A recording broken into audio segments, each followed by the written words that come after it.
Hello बच्चों, कैसे हो आप सब। तो आज जो टॉपिक हम स्टार्ट करने वाले हैं उसका नाम है हिस्ट्री ऑफ टैक्सोनॉमी। ठीक है बच्चों, हिस्ट्री ऑफ टैक्सोनॉमी।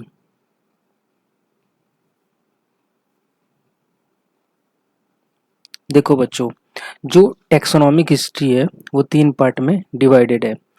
पहला जो है वो है प्रीलिनियस, ठीक है, प्रीलिनियस। दूसरा है लीनियस एरा और तीसरा है पोस्ट लीनियस एरा। ठीक है बच्चों, देखो, जो लीनियस के बाद का जो टाइम पीरियड है ना, उसको कहते हैं मॉडर्न टेक्सोनॉमी। ठीक है,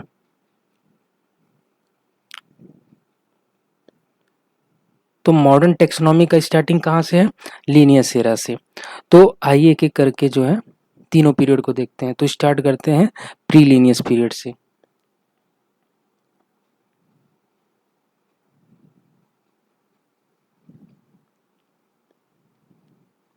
देखो बच्चों, टेक्सोनॉमी के ऊपर जो काम है वो तकरीबन 300 से 400 बीसी के बीच में ही स्टार्ट हो गया था।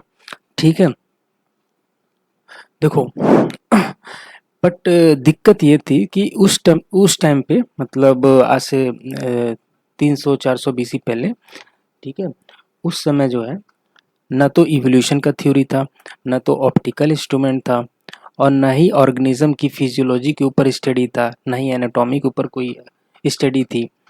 ठीक है, और न ही बायोकेमिस्ट्री का नॉलेज था। तो उस वक्त क्या था, कोई भी ऑर्गेनिज्म जब मिलते थे या स्पेसिमेन मिलते थे या किसी भी प्लांट या एनिमल के, तो उसको आइडेंटिफाई करने के लिए साइंटिस्टों के पास बहुत ज़्यादा कैरेक्टर नहीं होते। ठीक है, तो उनके पास जो एक सोर्स था वो था एक्सटर्नल मॉर्फोलॉजी, और एक्सटर्नल मॉर्फोलॉजी में भी उनके पास बहुत ज़्यादा कैरेक्टर नहीं हुआ करते थे। तो साइंटिस्टों को उस वक्त काफ़ी दिक्कत हो रही थी ऑर्गेनिज्म को किसी एक प्रॉपर ग्रुप के अंदर अरेंज करने में। बट एक साइंटिस्ट आए, ठीक है, जिन्होंने टेक्सोनॉमी के ऊपर सबसे पहले काम शुरू किया, या फिर बोल सकते हैं कि ऑर्गेनिज्म के सिस्टमेटाइजेशन का स्टार्टिंग किया। ठीक है, उनका नाम था एरिस्टोटल। ठीक है, एरिस्टोटल। देखो बच्चों, एरिस्टोटल जो थे वो ग्रीक से बिलोंग करते थे, और ये एक फिलोसोफर थे। ठीक है, इन्होंने बहुत सारे ऑर्गेनिज्म को कलेक्ट किया या स्पेसिमेन को कलेक्ट किया, ठीक है, और उनकी ग्रुपिंग चालू कर दी। बट जो इनका जो मेजर काम था वो एनिमल के ऊपर था। ये पहले साइंटिस्ट थे, ठीक है, जिन्होंने एनिमल को 2 पार्ट में क्लासिफाई कर दिया। पहला जिसमें ब्लड प्रेजेंट हो, और दूसरा जिसमें ब्लड प्रेजेंट नहीं हो। और इनके क्लासिफिकेशन को आज भी यूज किया जाता है, बट नेम जो है चेंज हो गया है। आज के टाइम पे हम जिसको वर्टिब्रे और इनवर्टिब्रे के नाम से जानते हैं। तो जो अरिस्टोटल का क्लासिफिकेशन था वो 2 पार्ट में था। ठीक है, पहला जिनके अंदर ब्लड प्रेजेंट हो, ठीक है, ब्लड प्रेजेंट हो, और दूसरा जिनके अंदर ब्लड एब्सेंट हो। ठीक है बच्चों, उसके बाद इन्होंने क्या किया, जिनके अंदर ब्लड प्रेजेंट था उसको इन्होंने 2 पार्ट में क्लासिफाई किया। पहला जो एग बियरिंग हो, ठीक है, क्या हो, एग बियरिंग, और दूसरा जो लाइव बर्थ देते हो, ठीक है, लाइव बर्थ देते हो। और जिनके अंदर ब्लड नहीं था उनको इन्होंने 3 पार्ट में क्लासिफाई किया। पहला इंसेक्टा, ठीक है, दूसरा हो गया आपका क्रस्टेशिया, और तीसरा हो गया टेस्टेशिया। ठीक है बच्चों, टेस्टेशिया को आज के टाइम पे हम मोलस्का नाम से भी जानते हैं। ठीक है बच्चों, तो एरिस्टोटल जो थे पहले साइंटिस्ट थे जिन्होंने एनिमल को क्लासिफाई किया। ठीक है, इसके बाद जो साइंटिस्ट है उनका नाम था थियोफ्रेस्टस। क्या नाम था? Theophrastus, Theophrastus. देखो बच्चों, थियोफ्रेस्टस भी ग्रीक से बिलोंग करते थे, ठीक है, ग्रीक से बिलोंग करते थे, और ये जो है एरिस्टोटल के ही स्टूडेंट थे, ठीक है, और उन्हीं के काम को देखकर ये काफ़ी इंस्पायर हुए थे, और इन्होंने भी टैक्सोनॉमी के डायरेक्शन में ही काम करना चालू कर दिया, बट इनका जो मेजर फील्ड था वो प्लांट के ऊपर था, ठीक है, और इन्होंने काफ़ी सारे प्लांट के ऊपर रिसर्च किया, उनको ग्रुप में अरेंज करने की कोशिश की, और इन्होंने एक बुक लिखा जिसका नाम था D Historia, D Historia plantarum, ठीक है बच्चों, डी हिस्टोरिया प्लांटेरम, ठीक है, और इस बुक में इन्होंने दो टॉपिक के ऊपर काम किया, ठीक है, इस बुक में इन्होंने दो टॉपिक के ऊपर काम किया। पहला जो टॉपिक था इनका वो था inquiry into plant, inquiry inquiry into plant, ठीक है बच्चों, और दूसरा जो इनका टॉपिक था वो था cause of plant phenomena, plant phenomena, ठीक है बच्चों, मीना। देखो बच्चों, जो इंक्वायरी इनटू प्लांट था उस टॉपिक के अंदर इन्होंने टैक्सोनॉमिक डायरेक्शन में काम किया, टैक्सोनॉमिक डायरेक्शन में काम किया, टैक्सोनॉमिक डायरेक्शन में काम किया। टैक्सोनॉमिक डायरेक्शन में काम किया का मतलब क्या हुआ, इसका मतलब हुआ कि टैक्सोनॉमी का काम क्या होता है, टैक्सोनॉमी का काम होता है कि किसी भी जो न्यू स्पीसीज मिली है हमें, ठीक है, न्यू स्पेसिमेन मिला है, उसका आइडेंटिफिकेशन करना, उसका नॉमेनक्लेचर करना और उसको क्लासिफाई करना, ठीक है।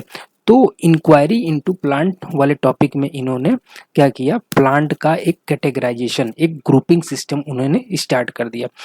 अभी हम देखेंगे कि मतलब उन्होंने प्लांट का कितना ग्रुप बनाया था, ठीक है, और किस हिसाब से बनाया था, ठीक।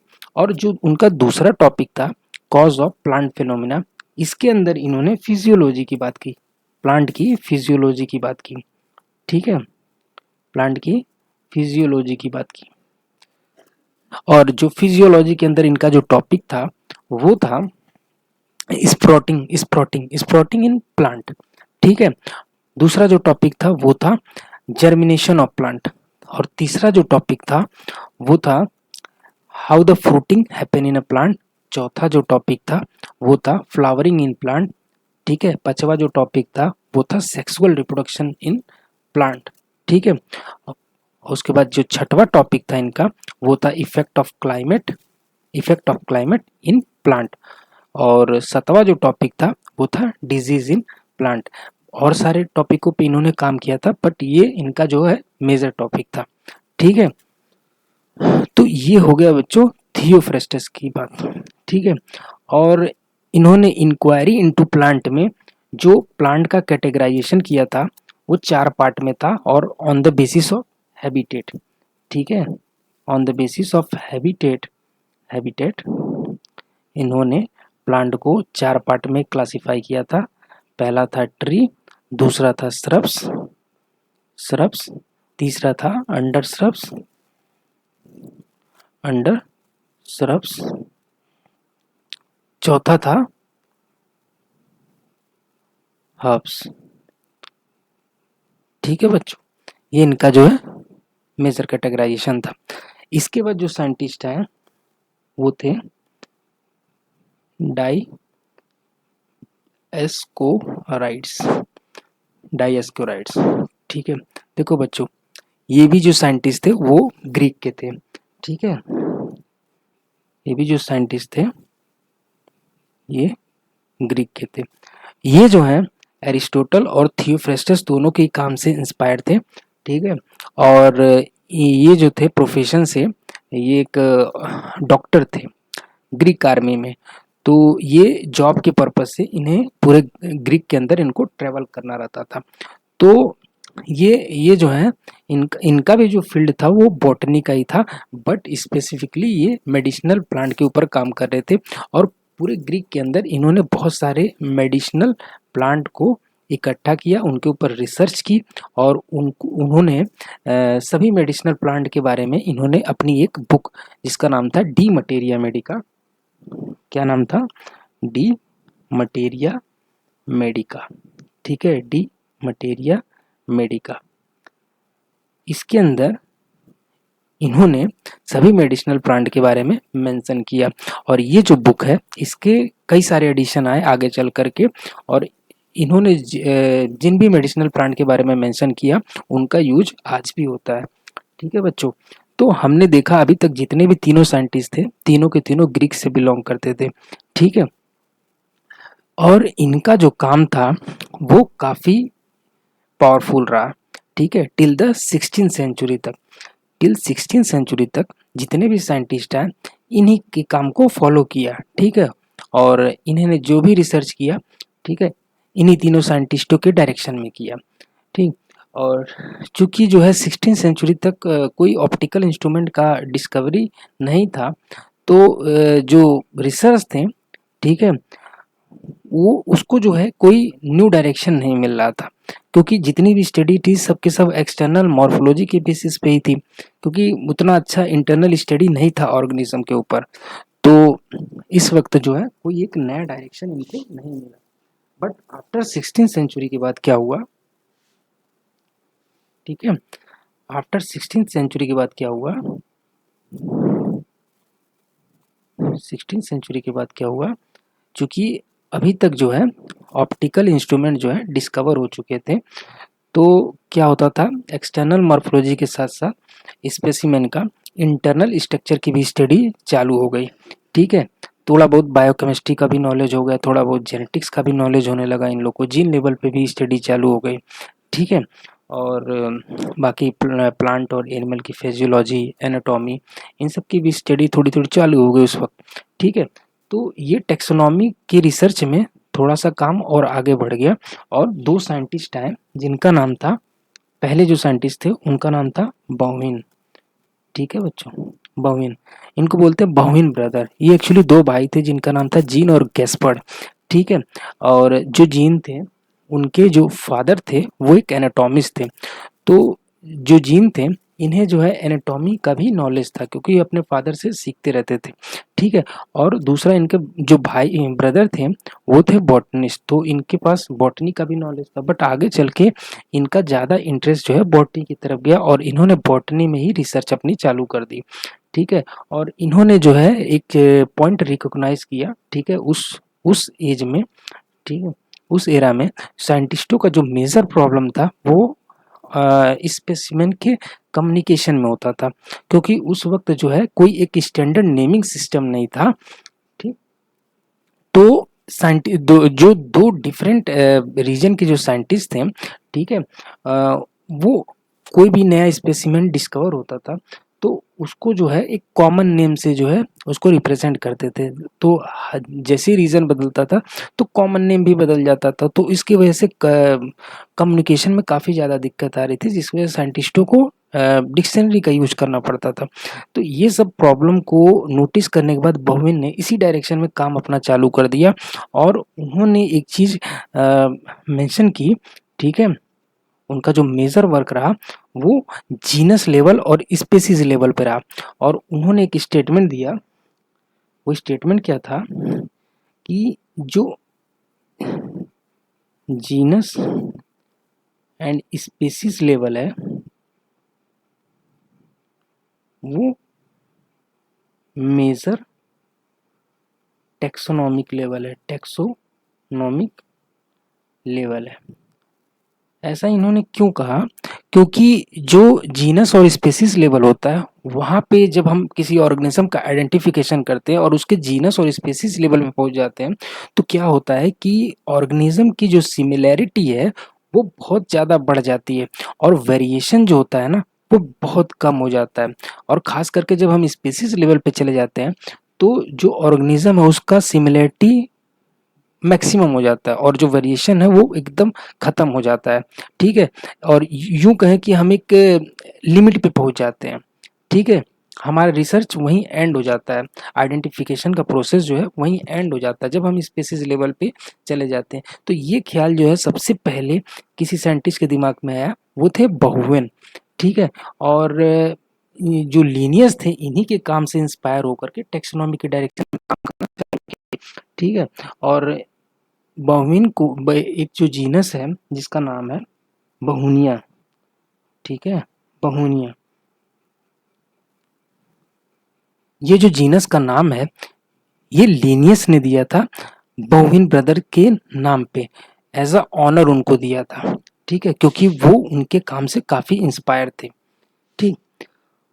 और जो दूसरे साइंटिस्ट हैं 16वीं सेंचुरी के बाद, उनका नाम था जॉन रे, जॉन रे। बच्चों, जॉन रे जो हैं बोविन के काम के बाद से ही वो भी काफी इंस्पायर हुए, और उन्होंने एक स्टेटमेंट दिया।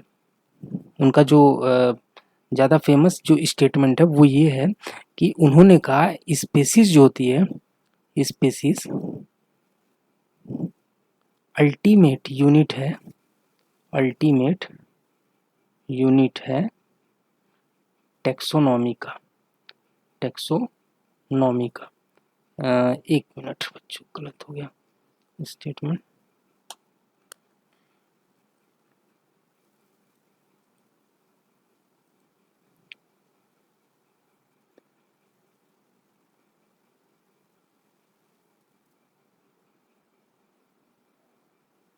ठीक है बच्चों, जो जॉन रे ने जो स्टेटमेंट दिया जिसकी वजह से फेमस हो गए, वो था species is the ultimate unit of taxonomy. क्योंकि मैंने पहले ही बताया बच्चों कि स्पेसीज लेवल पे आने के बाद जो है, जो वेरिएशन होता है ऑर्गेनिज्म के अंदर वो बिल्कुल खत्म हो जाता है और सिमिलैरिटी मैक्सिमम हो जाती है, ठीक है। तो इसी वजह से स्पेसीज को जो है उन्होंने टर्म दिया अल्टीमेट यूनिट ऑफ टेक्सोनॉमी। और ये जो जॉन रे थे, ये पहले साइंटिस्ट थे जिन्होंने स्पेसीज का एक बायोलॉजिकल डिफिनेशन दिया। उन्होंने जो डिफिनेशन दिया वो एक कंप्लीट डिफिनेशन नहीं था, बट उन्होंने एक बायोलॉजिकल जो डिफिनेशन है स्पेसीज का, उसको एक डायरेक्शन दे दी, ठीक है।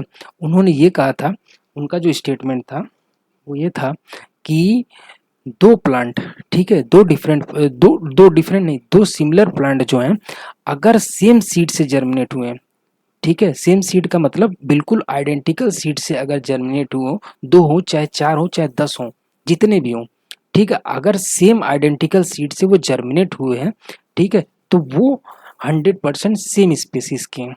बट अगर बट अगर दो प्लांट जो हैं अगर डिफरेंट सीड से जर्मिनेट हुए हैं, तो कभी भी सेम स्पेसीज वो नहीं हो सकते थे, ठीक है बच्चों। तो ये जॉन रे का स्पेसीज का बायोलॉजिकल डिफिनेशन था, ठीक है। अब देखो बच्चों, जॉन रे के बाद जो टाइम पीरियड आता है वो था तुम्हारा लीनियस एरा। क्या था? Linnaeus era, Linnaeus era, Linnaeus era, ठीक है बच्चों। देखो बच्चों, लीनियस जो थे इनको बोलते हैं फादर ऑफ टेक्सोनॉमी, ठीक है। क्या बोलते हैं? Father of taxonomy.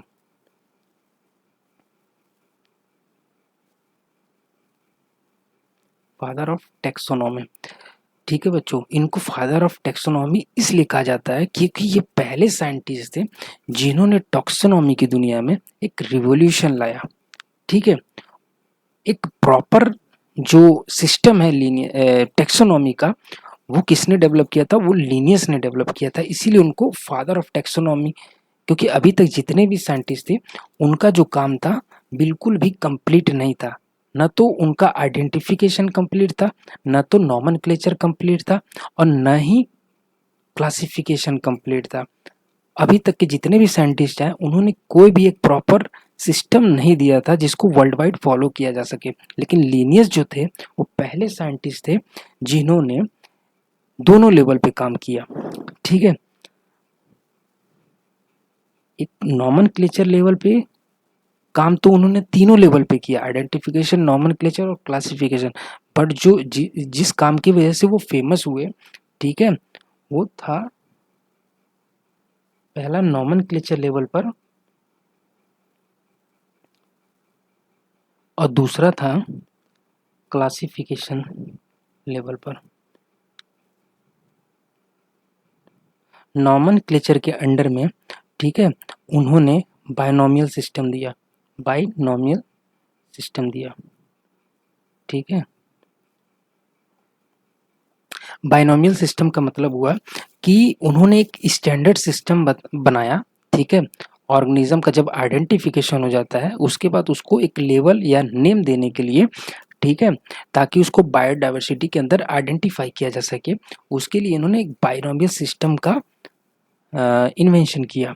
ठीक है, जिसको वर्ल्ड वाइड जो है फॉलो किया जा सके, जिसमें इन्होंने कहा कि कोई भी ऑर्गेनिज्म है तो उसके साथ मिनिमम 2 नेम ऐड होने चाहिए। सबसे पहला उसका जीनस का नाम होना चाहिए, ठीक है, और दूसरा जो नाम होना चाहिए उसका स्पेसीज का नाम होना चाहिए। ठीक है, क्योंकि पहले भी हमने देख लिया कि इसके पहले जो साइंटिस्ट हैं बोवेन और जॉन रे लिनियस जो है उनसे काफ़ी इंस्पायर थे। ठीक है, तो चूंकि पहले ही वो लोग बता चुके थे कि जो जीनस और टेक्सोनॉमिक लेवल है वो एक मेजर लेवल है।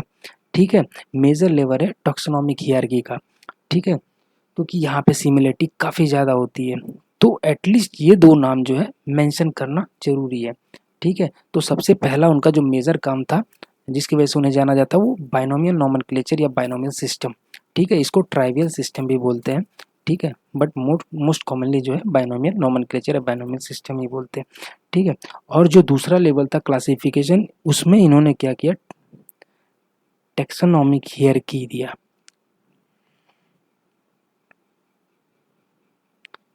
टेक्सोनॉमिक हियरार्की दिया। ठीक है बच्चों, टेक्सोनॉमिक हियरार्की दिया। टेक्सोनॉमिक हियरार्की का क्या मतलब था? टेक्सोनॉमिक हियरार्की में इन्होंने एक कंप्लीट सेट ऑफ क्लासिफिकेशन बनाया, जिसमें इन्होंने सबसे टॉप लेवल किंगडम लेवल से लेकर के इन्होंने स्पीसीज लेवल तक की बात की।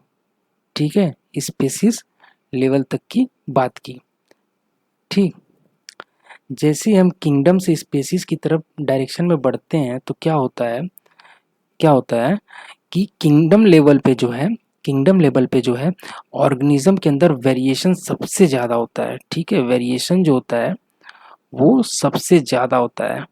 ठीक है बच्चों, और जो सिमिलैरिटी होता है वो मिनिमम होता है। जो होती है वो मिनिमम होती है। बट जब हम स्पेसीज लेवल पे पहुंच जाते हैं तो क्या होता है, वेरिएशन मिनिमम होता है।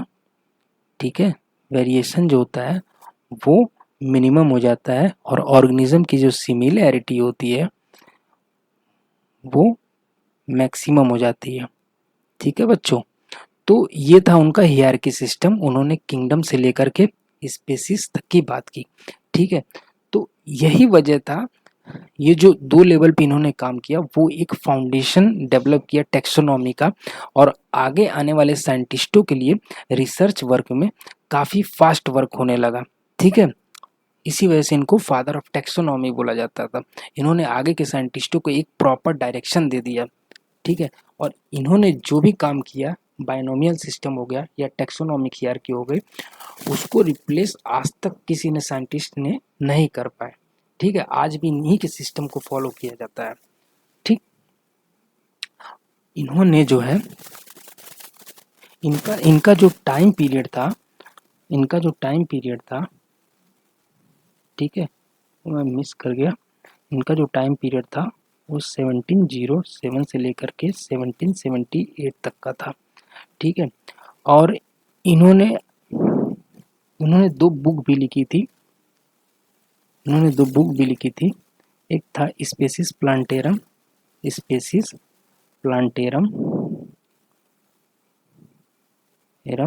इसको लिखा था इन्होंने 1753 में, और दूसरा था सिस्टेमा नेचुरे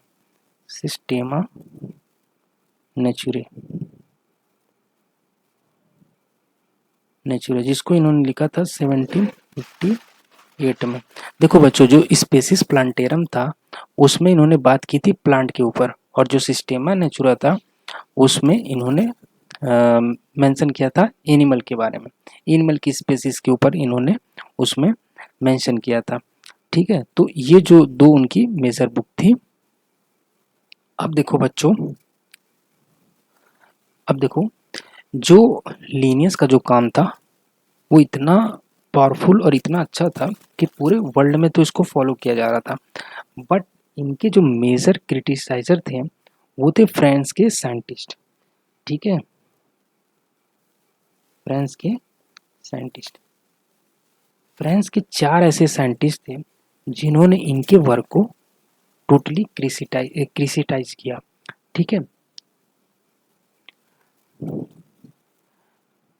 या फिर उन्होंने जो जो लीनियर सिस्टम के अंदर जो कमी रह गई थी उसको उन्होंने पूरा किया और एक new new type of taxonomy को डेवलप किया। ठीक है, तो जो 4 साइंटिस्ट जिन्होंने इनको क्रिटिसाइज किया था लीनियस को, वो थे, सबसे पहले जो थे वो थे बफन। ठीक है बच्चों, बफन। एक्चुअली बफन जो थे ना वो नेचर के स्ट्रॉन्ग बिलीवर थे। उनका ये मानना था कि अगर नेचर ने ऑर्गेनिज्म को क्रिएट किया है और अगर उसको डिसऑर्डर फॉर्म में ही रखा हुआ है तो we don't have any right to put it in a artificial order. ठीक है, और उनका जो ज़्यादा बिलीव था ना वो इवोल्यूशनरी थ्योरी की तरफ था। उनका ये मानना था कि नेचर अगर इवोल्यूशन कर रहा है तो we should work in the direction of evolution so that we can better understand the diversity, ठीक है, of organism and we can group the system according to the law of nature. ठीक, तो ये जो था मेजर स्टेटमेंट था बफेन का और इस स्टेटमेंट से इन्होंने क्रिटिसाइज किया किसको, लीनियस को। ठीक, जो सेकंड साइंटिस्ट थे उनका नाम था माइकल एडेंसन।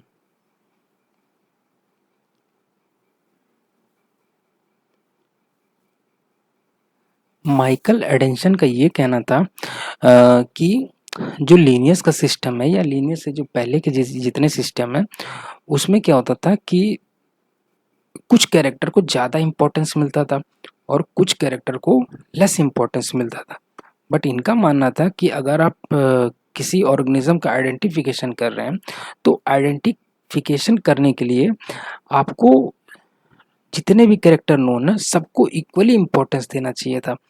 ठीक है, क्योंकि बच्चों जितना ज़्यादा हम ऑर्गेनिज्म के आइडेंटिफिकेशन में कैरेक्टर का यूज़ करेंगे उतना ज़्यादा श्योरिटी, ठीक है, उतना ज़्यादा श्योरिटी से हम उसका स्पेसिस का पता लगा सकते हैं। ठीक है, अगर हम लेस कैरेक्टर देखते हैं, ठीक, लेस कैरेक्टर देखते हैं तो क्या होता है कि मे बी वो अलग ग्रुप में चला जाए, रॉन्ग ग्रुप में चला जाए।